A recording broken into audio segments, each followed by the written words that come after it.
Nós, antes de iniciarmos o estudo da Palavra de Deus, nós queremos orar mais uma vez, assentados como estão. Pai eterno que estás nos céus, na Tua presença estamos em busca da Tua graça, da Tua bênção. Imploramos a Tua presença através do Espírito Santo aqui. Derrama sobre cada um a bênção que eles necessitam. Responde os pedidos que estão no coração, as súplicas, as intercessões, as necessidades, os problemas, as doenças, a falta de trabalho, problemas familiares, a saudade dos queridos. Pai eterno, o Senhor é quem supre todas as coisas. Nós somos totalmente dependentes do Senhor. Derrama sobre nós o Teu Santo Espírito, que o Consolador venha nos consolar. Em nome de Jesus pedimos. Amém. Queridos, a mensagem de hoje, o sermão de hoje é um pouco diferente. Diferente porque será numa linha diferente daquela que costumeiramente nós fazemos. Vocês vão ver por que Deus escolheu essa mensagem, este sermão para o dia de hoje. O título que Deus colocou na minha cabeça para este sermão é Cabeça ou Cauda? Cabeça ou cauda? O que Deus quer que você seja? Abra sua Bíblia então neste momento, em Deuteronômio capítulo 28. Abra sua Bíblia em Deuteronômio capítulo 28 e o verso 13. E aqui está um capítulo de bênçãos. Quando você lê todo esse capítulo 28 de Deuteronômio, você vai descobrir que esta é a bênção pronunciada no Monte Gerizim. É o Monte da Bênção. Começa aqui falando, o verso 3 fala, bendito serás tu na cidade. Verso 4, bendito o fruto do teu ventre. Verso 5, bendito o teu cesto e a tua amassadeira. Verso 6, bendito serás ao entrares e bendito serás ao saíres. Estão vendo? Bendito, bendito, bendito. Para quem que Deus está falando? Para você. Se você disser, não é para mim, então não é para você. Porque quando você lê a palavra de Deus, você tem que crer, precisa crer que Deus está falando com você. Se você, ao ler a palavra de Deus, não acredita que Deus está falando com você, então para que você estará lendo a Bíblia? Para que ler a Bíblia? Que mensagem é essa que Deus escreveu na Bíblia? Para quem, se não é para você? Portanto, queridos, coloque o seu nome aí e você receba a bênção. E quando você chegar aí no verso, veja aí o verso 11. Vamos ler aqui o verso 11. E o Senhor te fará abundar de bens no fruto do teu ventre e no fruto dos teus animais, no fruto da tua terra, sobre a terra que o Senhor jurou aos teus pais te dar. E o verso 12. O Senhor te abrirá o seu bom tesouro o céu, para dar chuva à tua terra no seu tempo e para abençoar toda a obra das tuas mãos, e emprestarás a muitas gentes, porém tu não tomarás emprestado. Que tal isso aí? Você não quer isso para você? Uma pessoa que empresta para os outros, que dá para os outros, mas que não precisa tomar emprestado, porque você tem suficiente. Você tem o suficiente e abundantemente para dar, para distribuir, para ser caridoso, distribuidor das bênçãos de Deus. Eu quero ser isso aqui.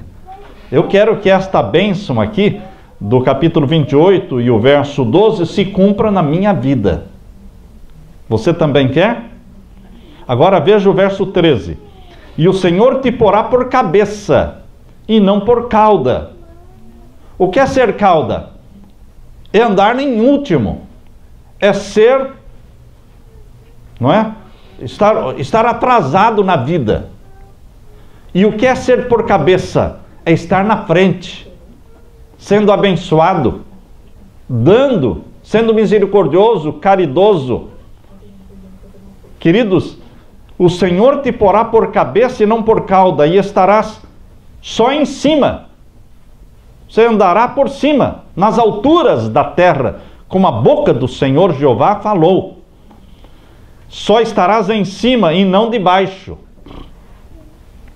Quando obedeceres aos mandamentos do Senhor teu Deus, que hoje te ordeno para os guardar e fazer. Deus dá luz, queridos. Deus dá a sua mensagem, derrama luz torrencial sobre você, sobre o seu povo, para que o povo de Deus na terra seja cabeça e não cauda, para que esteja em cima e não embaixo, para que dê e empreste para todo mundo e não precise mendigar e pedir emprestado de ninguém. É bênçãos. Você não percebe que existe uma bênção sobre o povo de Israel até hoje? Porque o mandamento do Senhor diz, lá nos 10 mandamentos, diz: até 1000 gerações daqueles que me amam e guardam os meus mandamentos. Queridos, este povo de Israel é abençoado, por mais que ele tenha sofrido, mas eles são abençoados. Eles são os banqueiros do mundo. Eles emprestam dinheiro para todo mundo, em vez de tomar emprestado. E é um povo pequeno. Até 1000 gerações daqueles que me amam e guardam os meus mandamentos. Nós podemos nos incluir nas bênçãos, se estivermos dispostos a fazer o que está no final do verso 13. No final do verso 13 diz o quê? Estarás em cima e não debaixo, quando... Quem quer completar?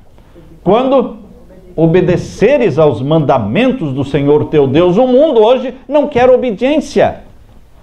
O mundo não quer saber da lei de Deus. O mundo não quer saber de obedecer aos mandamentos do Senhor. Por isso vive pedindo emprestado, vive andando e se arrastejando, não tem para dar, não tem para emprestar para os outros. Mas Deus tem bênçãos na sua vida. E eu, em nome de Jesus, desafio você a se apropriar das bênçãos de Deus. Levantar a cabeça, olhar para frente, para cima e falar: o Senhor é o meu Deus. Em nome de Jesus Cristo eu quero ser bênção na vida dos outros. Foi o que Deus falou para Abraão: sê tu uma bênção, Abraão. Deus mandou para Abraão: sê tu uma bênção. Eu quero ser uma bênção. Na minha oração, eu costumo pedir: Senhor, me ajude, Senhor, me abençoe, para que eu seja uma bênção na vida das pessoas que cruzam o meu caminho. Amém. Pessoas com quem eu me encontro. Deus derramou muita luz sobre o seu povo, torrente de luz, luz abundante, que não nos faz melhores do que os outros, mas nos faz responsáveis diante dos outros. A luz que Deus derrama sobre você não te faz melhor do que os outros, orgulhoso, arrogante, não, mas te faz responsável diante dos outros. O privilégio da luz traz sobre nós uma grande responsabilidade de viver a luz que recebemos e comunicar a luz que recebemos para os outros. Numa tarde do ano de 1836. Que ano? 1836. Era uma tarde.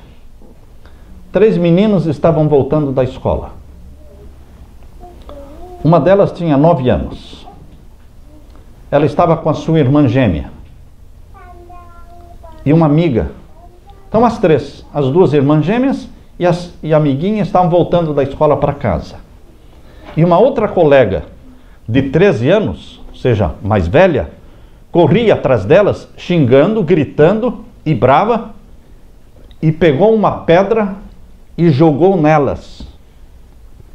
E no momento em que esta menina de 13 anos jogou a pedra, Ellen, a de 9 anos, olhou para trás para ver a distância em que estava a menina de 13 anos correndo atrás delas, e no momento que ela virou o rosto, a pedra pegou bem no nariz de Ellen, que tinha 9 anos de idade. Ela caiu ali, desmaiada no mesmo instante, cheia de sangue, desmaiada, ali ficou. Logo na frente, vizinho, tinha uma loja. O dono da loja veio, ajudou a cuidar dela, e ela estava ali desmaiada. Quando ela acordou, o um senhor bondosamente se ofereceu para levá-la com a sua carruagem. Naquele tempo, 1836, eram carruagens, né, puxadas a cavalo, para levá-la até em casa, e ela disse que não queria, ela não sabia da condição real da saúde dela. E então Ellen foi levada, amparada, meio que carregada pela sua irmã Elizabeth, irmã gêmea, e pela sua outra amiga. Ao chegar em casa, queridos, ela ficou ali, em casa, ela em estado semiconsciente, por 3 semanas. Por 3 semanas ela ficou nesse estado de cama semiconsciente. Ela entrava, ficava inconsciente e voltava e entrava na inconsciência de novo. No dia em que Ellen teve esse acidente, com 9 anos, o pai dela não estava em casa. O pai dela estava viajando para a cidade de Atlanta. E durou 2 meses a viagem do pai. Quando o pai voltou, 2 meses depois, passou por ela na calçada, na frente da casa dela, não a reconheceu, entrou em casa e perguntou para a esposa: onde é que está Ellen? E a mãe disse: Ellen está ali na frente de casa, você passou por ela. Ele não a reconheceu. Por quê? O rosto de Ellen ficou totalmente desfigurado. Quebrou o nariz dela. Ela ficou 2 anos sem poder respirar pelo nariz. E ela nunca mais pôde voltar para a escola. Ela tentou voltar para a escola. E a professora pegou aquela menina de 13 anos que tinha jogado a pedra e disse: agora você vai cuidar de Ellen. Você que machucou-a, você vai cuidar. Então a menina de 13 anos era responsável de ajudar Ellen, mas não adiantou. Ellen não conseguia mais se concentrar. A mão tremia, ela não conseguia escrever. E ela só pôde estudar os 3 primeiros anos da escola e nunca mais. Finalmente os professores aconselharam que Ellen desistisse do estudo. Queridos, no entanto, Ellen Gold Harmon, esse era o nome de solteira dela, Ellen Gold Harmon, viveu 87 anos. Ela tinha 9 anos quando teve o acidente. Nunca mais estudou, mas viveu 87 anos. Nesses 87 anos, ela escreveu 100.000 páginas à mão. Sabem o que é escrever 100.000 páginas à mão? Ela escreveu cerca de 25 milhões de palavras, que foram produzidos em livros. E são mais de 100 livros escritos por Ellen Gold White. Esse é o nome de casada dela, casada com Tiago White. O nome dela ficou Ellen Gold White. Mais de 100 livros em várias áreas. Com 17 anos de idade, ela foi chamada por Deus para ser uma mensageira. Começou a receber de Deus visões e sonhos, e a escrever esses sonhos, essas visões. E as mensagens de Deus para Ellen, que era da igreja metodista, ela foi batizada na igreja metodista com 12 anos de idade, e depois se uniu ao movimento de Guilherme Miller, o movimento adventista millerita, com 17 anos de idade, e ela teve a sua primeira visão em dezembro de 1844. Queridos, essas visões foram em todas as áreas, na área de educação, na área da saúde, da medicina, na área familiar, de casamento, de família. Seguindo as orientações que Deus deu através de Ellen White, a igreja fundou escolas e universidades, e hoje a igreja adventista é a maior rede de escolas do mundo protestante. A única rede de escolas maior do que a rede de escolas adventistas é a rede de escolas católicas. É a maior. Mas do protestantismo, as escolas adventistas formam a maior rede do mundo. Colégios, universidades, hospitais, casas publicadoras, Tudo foi resultado de visões, de orientações dadas por Deus. Faça assim, faça daquele jeito, não vá assim, compra aquele terreno, construam ali, construam um hospital aqui. Foram orientações dadas por Deus. E a igreja cresceu. Todas as doutrinas da Bíblia, nenhuma das doutrinas que a Igreja Adventista tem, chamadas de 28 doutrinas fundamentais, nenhuma delas se fundamenta em Ellen Goldwhite. Nenhuma delas. As 28 doutrinas são fundamentadas unicamente na Bíblia, a palavra de Deus. Porém, queridos, a fundação de escolas, a compra de terrenos, a construção de universidades, a construção de hospitais, a fundação de casas editoras, tudo isso foi resultado de orientações e de conselhos divinos que foram dados através da sua serva, dizendo, vão por aqui, não vão por ali, comprem isso, não comprem aquilo. Deus deu a orientação. As doutrinas que nós queremos são biblicamente 100%, só da Bíblia. Mas nós devemos o progresso da igreja, a obediência que foi dada às visões dadas à sua serva.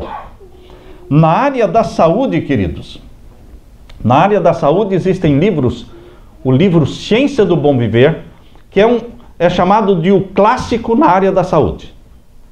Assim como o Grande Conflito é o clássico na área de profecias, o livro Grande Conflito, o Ciência do Bom Viver é o livro clássico de Ellen White na área da saúde, mas na área da saúde temos também o Conselho sobre Saúde, temos outro livro, Conselho sobre o Regime Alimentar, temos outro livro chamado Temperança e temos outro livro, Medicina e Salvação, todos na área de saúde. São milhares de páginas. A mulher que mais escreveu no mundo, não existe uma outra mulher que escreveu mais livros do que Ellen White no mundo. Você acredita nisso? E que tenha seus livros traduzidos e impressos, publicados em tantas línguas no mundo como ela tem. Foi a obra que Deus fez através desta meninazinha de 17 anos, quando ela foi chamada por Deus, enferma, quase que inválida, tinha tuberculose, ela não podia dormir deitada, ela tinha que dormir sentada, porque ela não conseguia respirar, porque o pulmão dela era muito fraco, e encostada num travesseiro, e ela ajudava a fazer, o pai dela era fabricante de chapéus, e ela fazia a copa do chapéu, a copa, mas ela fazia isso na cama, encostada no travesseiro. E ela conseguia ganhar 25 centavos de dólar por dia. E os 25 centavos de dólar por dia, ela separava para comprar folhetos e distribuir literaturas, preparando um povo para a volta de Jesus. Essa foi a vida pobre, mas missionária de Ellen White. Queridos, muitos pensam que as doutrinas da igreja se fundamentam em Ellen White. Não, nenhuma das doutrinas são puramente bíblicas. Mas ela recebeu conselhos inspirados por Deus. Para os maridos, como tratar bem a esposa. Leia o livro Lar Adventista. Leia o livro Orientação da Criança. Livros que nos ensinam como maridos tratar bem a esposa tratar bem o marido, como educar os nossos filhos para o céu, para a vida eterna. Livros maravilhosos. Mas, queridos, abra sua Bíblia agora em 1ª carta de Paulo aos Coríntios, capítulo 1, versos 26 a 29. 1ª carta de Paulo aos Coríntios, capítulo 1, versos 26 a 29. Por que Deus escolhe pessoas fracas e doentes? Deus escolheu Paulo, que era uma pessoa enferma. Paulo pediu a Deus que o curasse por 3 vezes, e Deus disse, não, eu não vou curar você, você não precisa da cura, você precisa da minha graça, e a minha graça te basta. Por que Deus deixou esse espinho na carne de Paulo? Para que ele não se orgulhasse, para que toda a glória fosse de quem? De Deus. Por que Deus escolheu um povo de um casal que não tinha filhos? Abraão e Sara. Sara estéril, não podia ter filhos. Por quê? para que toda a glória fosse de Deus. Queridos, aqui veja, Deus escolhe as coisas fracas deste mundo, as coisas loucas deste mundo, para envergonhar as fortes. Capítulo 1 da primeira carta de Paulo aos Coríntios, versos 26 em diante. Vamos ler. Porque vede, irmãos, a vossa vocação, que não são muitos os sábios segundo a carne, nem muitos os poderosos, nem muitos nobres que são chamados, mas Deus escolheu as coisas loucas deste mundo para confundir as sábias. Deus escolheu as coisas fracas deste mundo para confundir as fortes. Ellen White foi a mais fraca das fracas. A mais fraca das fracas. Sem estudo, sem saúde, sem nada. E Deus disse, eu vou te usar. E ela se deixou usar. Quando você se deixa usar, Deus usa. Quem atrapalha somos nós. Nós atrapalhamos. Deus quer nos usar. E não importa se você é doutor ou não é doutor, se você tem dinheiro ou não tem dinheiro, tem cultura ou não tem cultura, Deus quer te usar e Deus vai usar se você não atrapalhar. E aqui diz, escolhe as coisas fracas para confundir as fortes. E o verso 28, e Deus escolheu as coisas vis deste mundo, ou seja, as desprezíveis, pessoas que ninguém dá nada por elas, e as que não são, para aniquilar as que são, para que nenhuma carne se glorie perante ele. Toda a glória pertence a quem? A Deus. As visões, queridos, dadas para Ellen White na área da saúde, dos tratamentos naturais, colocaram a Igreja Adventista em destaque no mundo. Foi numa sexta-feira, no dia 5 de junho de 1863, quando? 1863, 5 de junho. 2 semanas depois da organização da igreja. A Igreja Adventista foi organizada em 1863. 2 semanas depois, Deus deu uma grande visão sobre a saúde. Foi, diríamos que a principal visão, ela teve várias visões, esta foi a principal visão sobre a área de saúde. No dia 25 de dezembro de 1865, ela teve uma outra visão sobre os princípios das leis de saúde. E no dia 5 de setembro de 1866, foi inaugurado o primeiro hospital adventista numa cidadezinha que até hoje é bem pequenininha. Existe uma cidadezinha lá em Michigan, no estado de Michigan, chamada Battle Creek, que hoje é pequena. Naquele tempo, muito menor ainda. Foi inaugurado ali o hospital, dia 5 de junho, aliás, 5 de setembro de 1866. Em 1875, tornou-se médico nesse hospital o Dr. John Harvey Kellogg. Passou a ser o diretor daquele hospital. Ele recebeu as visões e as orientações na área de saúde dadas por Deus para Ellen White. Ele era um homem supremamente dotado de inteligência e de vocação para ser um médico. E ele se tornou um médico famoso no mundo todo.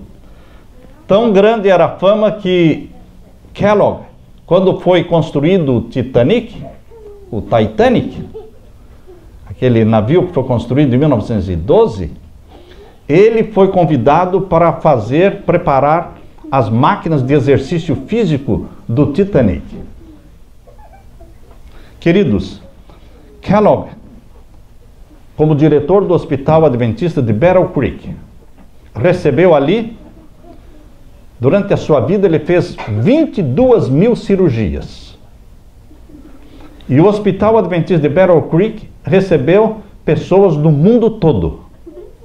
O mundo todo corria para Battle Creek.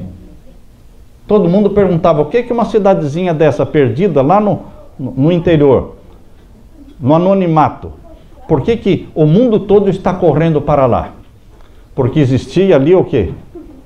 O Hospital Adventista, que fazia tratamentos naturais. Não era um hospital alopático, não era um hospital a mais no mundo, era um hospital diferente, que fazia tratamentos naturais. Pessoas famosas, Henry Ford, o criador do carro, foi paciente no Hospital Adventista? Harvey Firestone. Eu acho que no seu carro deve ter algum pneu com essa marca, Firestone. Ele foi paciente no Hospital Adventista. John Rockefeller. Eu estou citando alguns nomes. Alfred DuPont. Edgar Welch. Talvez você beba na sua casa suco de uva Welch. Edgar Welch é o fundador desta grande fábrica de sucos de uva. Ele foi paciente do Hospital Adventista. Tivemos também ali pessoas políticas. O presidente dos Estados Unidos era paciente do Hospital Adventista em Battle Creek, William Howard Taft. Lá nos registros do Hospital de Battle Creek, tem ali no paciente número 100.000, está o nome William Howard Taft, presidente dos Estados Unidos. Todos estes foram pacientes do Hospital. Irmãos, por que eu estou falando isso? Deus fez da Igreja Adventista, nos primeiros anos da existência da Igreja, um movimento mundial. E chamou a atenção do mundo para um sistema de saúde com base em tratamentos naturais e medicina preventiva. Mas, infelizmente, Dr. John Harvey Kellogg abandonou a igreja. Tomou da igreja o hospital que era da igreja. E depois perdeu esse hospital para o governo. Hoje o prédio do hospital pertence ao governo, lá em Battle Creek. O fato de nós como igreja termos deixado de praticar os tratamentos naturais, o fato de nós termos abandonado muitos dos ensinos com relação à alimentação natural, tratamentos naturais, a igreja encolheu, a igreja recuou. Nos primeiros anos da década de 1910, a igreja era conhecida no mundo todo por pessoas, por artistas. Quem fazia a dieta de Johnny Weissmuller? Johnny Weissmuller era um campeão de natação e era um ator de Hollywood conhecido como Tarzan. O Tarzan, lembram do filme Tarzan? Quem prescrevia a dieta alimentar do Tarzan era Dr. Kellogg. Foi ele, o Johnny Weissmuller, que inaugurou a piscina do Hospital Adventista em Battle Creek, porque ele era campeão de natação, ele foi na inauguração. Queridos, Deus planejou fazer do seu povo na terra cabeça e não cauda, para andar na frente e não atrás, para estar na dianteira da saúde. Mas por desobediência, nós estamos ficando para trás. Porque hoje, queridos amigos, queridos irmãos, existem mais de 600 milhões de vegetarianos no mundo. Mas a maioria dos membros da igreja não são vegetarianos. Percebem? A Índia todinha é vegetariana. Eles não comem a vaca, eles não comem os animais, porque respeitam os animais como sagrados. Mas, queridos, nós temos motivos muito mais sagrados para não matar os animais. Nós temos motivos sagrados porque o nosso corpo é o templo do Espírito Santo. Abra sua Bíblia. Na primeira carta de Paulo aos Coríntios, capítulo 6. Primeira carta de Paulo aos Coríntios, capítulo 6. Aqui nós lemos. Capítulo 6, primeira carta de Paulo aos Coríntios, verso 19. Aqui lemos. Ou não sabeis que o vosso corpo é o templo do Espírito Santo, que habita em vós, proveniente de Deus, e que não sois de vós mesmos? Qual é o incentivo que eu e você temos para nos alimentarmos da forma correta, para praticarmos exercícios físicos, para cuidarmos do nosso corpo? Porque o nosso corpo é o templo do Espírito Santo. E Deus quer que nós deixemos os animais em paz. deixar os animais em paz. Deus, nós vamos resumir aqui em 5 sessões, 5 itens. A orientação de Deus na área da saúde podem ser resumidas em 5 pontos. Número 1, dieta equilibrada. Ou seja, saúde através da alimentação. Será que é possível ter saúde através da alimentação? Sim, porque o ser humano é igual o peixe, que morre pela boca. Morre pela boca. Nós mesmos destruímos a nossa saúde comendo e bebendo aquilo que não deveríamos comer e beber. Mas se nós comermos aquilo que Deus criou para ser comido, deixando os animais em paz e nos alimentando de frutas, verduras e cereais integrais, e de pão integral, e de arroz integral, e de nozes, e de água em abundância, nós vamos ter saúde. Mas não é só a dieta equilibrada. Além da dieta, existem também outros remédios naturais. Que outros remédios naturais? A hidroterapia, o uso da água no tratamento das doenças. Água por fora e água por dentro. A água é um santo remédio. O benefício de se beber muita água pura. Os benefícios do ar puro, da respiração profunda.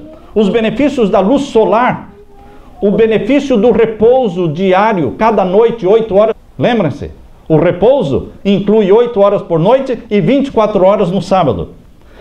Os benefícios do exercício físico diário, pelo menos 1 hora de exercício físico. A abstinência de coisas prejudiciais à saúde, tais como álcool, fumo, café, açúcar. Vocês sabem que o açúcar é veneno? Muito mais prejudicial do que a própria carne. E Deus deu fortes orientações no sentido de abandonar o álcool, abandonar o fumo, abandonar o café, deixar de fazer uso do açúcar e deixar de fazer uso também das carnes. Temperança naquilo que é bom e plena confiança em Deus. Medicina preventiva é a nota tônica dos escritos do Espírito de Profecia. Medicina preventiva. Ellen White escreveu muito sobre o estilo de vida saudável como um meio de evitar doenças. A ênfase foi colocada no fato de que o nosso corpo é o templo do Espírito Santo. Saúde mental. Existe uma relação entre a mente e o corpo. Se você pensa que está doente, você imagina que está doente, você vai ficar doente. Porque existe uma relação muito íntima entre o quê? A mente e o corpo. A saúde espiritual. Ellen White enfatizou de que aquilo que afeta o corpo também vai afetar a vida espiritual. No livro Temperança ela escreveu: a condescendência com apetite fortalece as propensões animais, dando-lhes ascendência sobre as faculdades mentais e espirituais. Livro Temperança, página 18. E na página 19 do livro Temperança, ela escreveu: é impossível aos que condescendem com apetite atingirem a perfeição cristã. Quem come mal não atinge a perfeição cristã, ou seja, afeta a espiritualidade. O comer e o beber de forma errada resulta em pensar e agir errados. Uma coisa puxa a outra. A luz divina dada para você e para nós, queridos, através destes mais de 100 livros, devem ser pesquisadas. Essa luz tem que ser pesquisada, tem que ser estudada, tem que ser praticada. No livro Temperança, página 80, diz assim: tomar chá. E quando ela fala chá, ela se refere ao chá preto. Chá preto. Tomar chá e café é pecado. Condescendência prejudicial que, como outros males, causa dano à alma. Esses diletos ídolos criam excitação, ação mórbida do sistema nervoso. Eu estava assistindo um vídeo do Dr. Robert Ray. O Dr. Robert Ray, ele se formou ainda em Harvard, ele é um brasileiro, e ele falando sobre o café, ele diz: o café, ele bloqueia a absorção da vitamina D3. Se você bebe café, você está impedindo que o seu corpo absorva a vitamina D3. e todas as vitaminas B. Todas as vitaminas B serão bloqueadas pelo uso do café. E também bloqueia a assimilação do cálcio. Ou seja, quem usa bastante café vai bloquear a assimilação do cálcio. Vocês estão percebendo por que Deus pediu para que o seu povo não bebesse o café? Beber café impede o seu organismo que produza serotonina. Queridos, Harvard tem uma pesquisa sobre o café que mostra que existe uma relação entre o uso do café e o câncer do pâncreas. Isso é uma pesquisa feita em Harvard. Agora, queridos, além de café, além de excessivo uso do açúcar, e Deus falou abundantemente através da sua serva sobre também o não uso da carne. Eu assisti um vídeo de Philip Woolen. Philip Woolen é um filantropista australiano, vice-presidente do Citibank, se tornou vegetariano e defensor dos animais. E ele diz: a carne é hoje o novo amianto. Você sabe que o amianto, esse material que eles fazem caixas d'água no Brasil e fazem telhados no Brasil, o amianto, ele é cancerígeno. Mas ele diz: hoje a carne é o novo amianto, porque é mais criminosa do que o fumo e do que o cigarro. Philip Woolen diz que 90% dos peixes pequenos dos oceanos, eles são triturados para servirem de alimento para as vacas. As vacas que originalmente eram vegetarianas, agora se tornaram o quê? Carnívoras, porque estão se alimentando dos peixes dos mares. Ele diz que até 2048, todas as zonas de pesca estarão mortas. Bilhões de frangos são triturados vivos apenas por serem machos. Existem 7 bilhões de habitantes no planeta Terra, mas nós matamos 2 bilhões de animais por semana. Quantos animais por semana?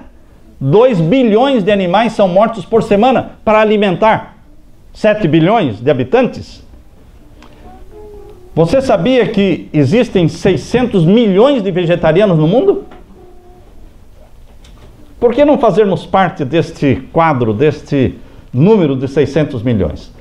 Por que não sermos também vegetarianos, não é?